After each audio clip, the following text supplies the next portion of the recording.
Welcome to Breaking Crypto News. Terra Luna Classic, LUNC the road to $1. As we start the news about Terra Luna, please don't forget to now subscribe to get the next Terra Luna news.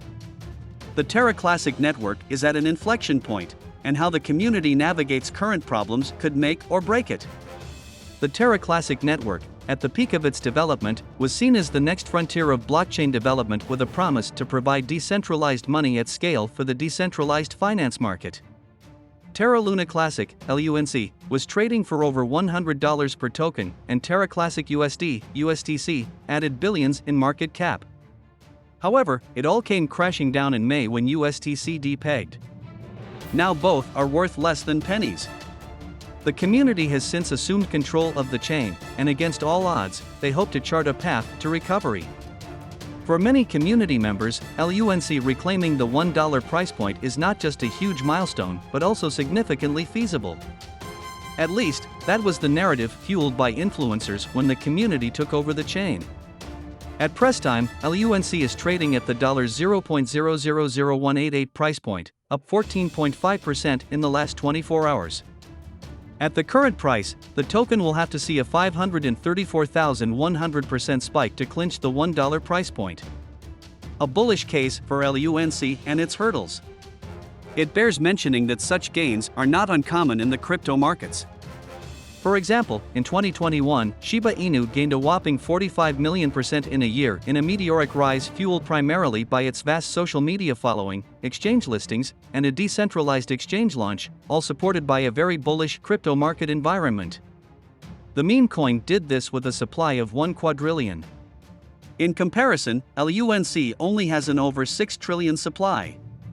One can make a case that LUNC is in a better position with its strong social media following and developers that have clearly outlined a focus on utility. However, the road to such a meteoric price run is not without hurdles. The question then becomes, how can LUNC attract more users? The contentions. For developers, the answer lies in real-world utility. For some users, the answer is increased burns that will attract new users on the promise of greater future value. It bears mentioning that the latter runs the risk of turning LUNC into a meme coin. Even if it initially succeeds, once the bubble bursts like other meme coins before it, it will likely face a subsequent steep price drop. However, real-world use cases are likely to ensure the chain's sustainability regardless of price. Tobias Anderson, aka Zaradar, a Terra Classic core developer and member of the independent development group Terra Rebels, recently argued that the fastest way to reduce the supply of LUNC is to incentivize economic activity on-chain, re-enable swaps and implement lower burn fees.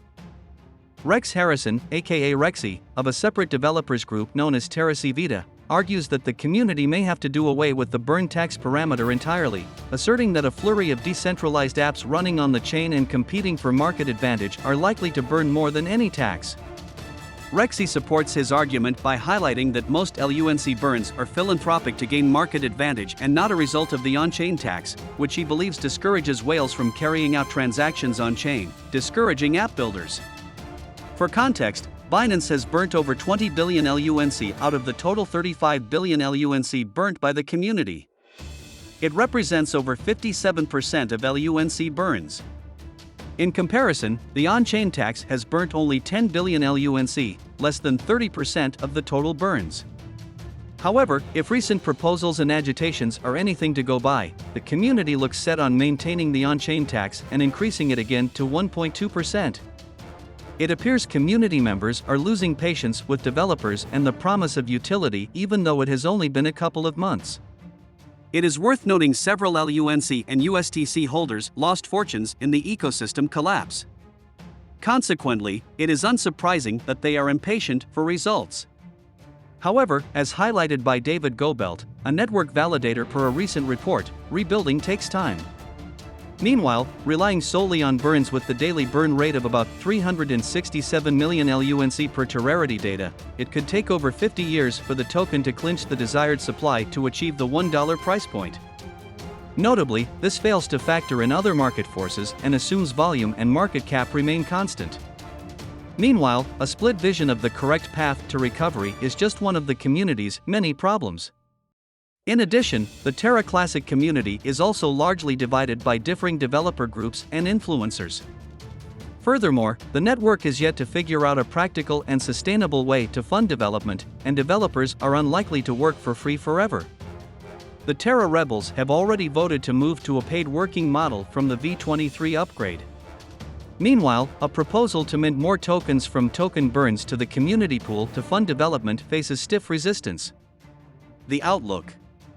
The network is at a critical point of development as it prepares to reopen inter-blockchain communication channels and attain technological parity with LUNC with the V23 upgrade. Already, it is beginning to see an influx of dApps like the Terra Rebels Moonshot and the Terra Casino, which have all contributed to LUNC burns. However, how they navigate their current challenges will greatly impact the possibility of a meteoric LUNC price surge. Thanks for watching. See you in the next Terra Luna news. Please do not forget subscribe. Disclaimer: the information provided on this video does not constitute investment advice. Financial advice, trading advice, for informational purposes only. You should not treat any of the video's content as such. Please consult your financial advisor before making any investment decisions.